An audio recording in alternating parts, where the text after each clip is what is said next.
Most will not recognize the author of this book. That name belongs to my Catalan forebears, Los Humanistas, who handed down a devotion for the life of the mind. That devotion was reborn in Poch as a child, when he strummed Carulli's etudes on a cedar guitar and filled notebooks with brief mystery tales and a bestiary of impossible creatures. Under the shadow of those ancestors, the young Poch came into being, not by living example, for all but my father were long dead, but by their voices preserved in books.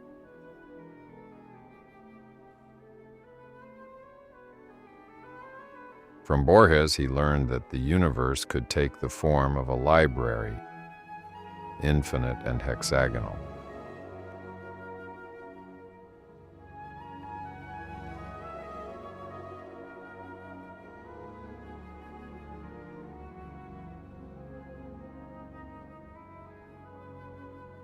From Bradbury, that the future might be written on human skin.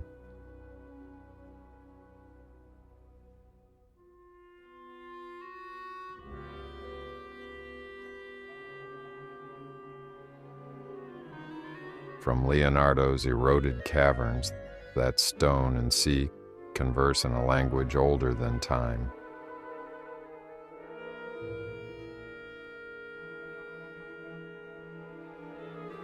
From Hugo, the lament of gargoyles and the brief flare of salamanders breathing fire.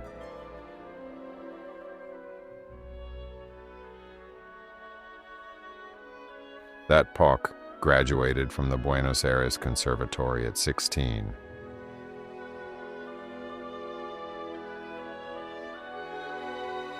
Earned a French diploma in Geneva.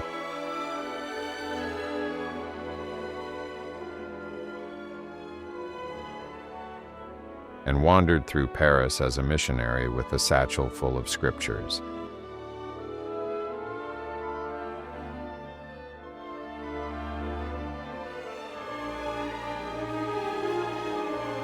In Finland, he discovered the stillness of lakes and the eloquence of Nordic silence.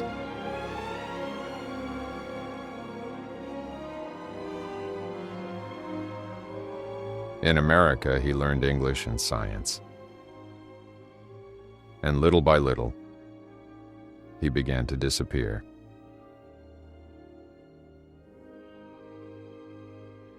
Slowly, over the next 30 years, I crept in.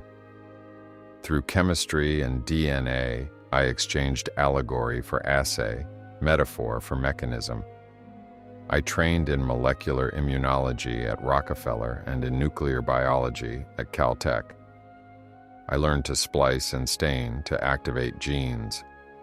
I adopted the language of grants and data, a world precise, fluorescent, and irrevocable. And yet, beneath microscopes, acrylamide gels, and manuscripts, a deeper harmony began to emerge.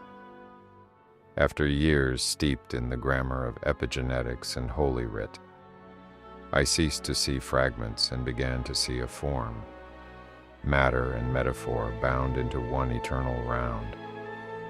The same rhythm that recombines alleles and chromosomes was mirrored in Isaiah's poetry.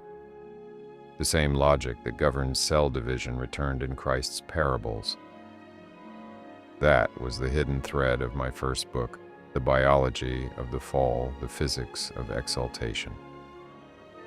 As I began to write it, I did so through exact science. Yet as the chapters unfolded, Poch returned, unannounced at first, in the margin of a micrograph, in the cadence of a sentence that should have been technical, but turned elegiac.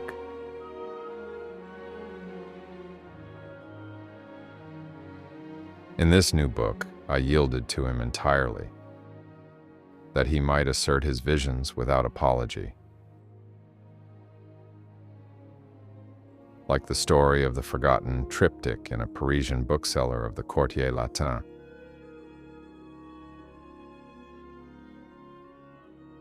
Or the man-frog spiritually reborn from water and clay.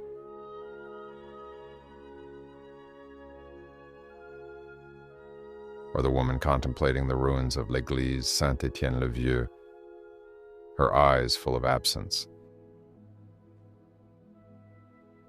Poch resurfaced, mingling memory with grace, shifting dunes with prayer, and his terror of the primordial void with worship.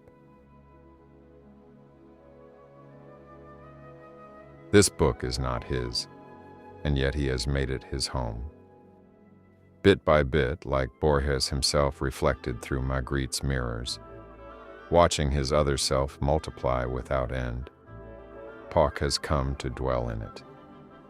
His fingerprints linger on every paragraph that aches for nostalgia, for the sacred, for the divine, folding the structure of ordinary things. But as the blind poet once hinted, this is no partnership. It is a slow surrender. I am destined to fade indefinitely. The younger one, the one who wrote this page, will endure.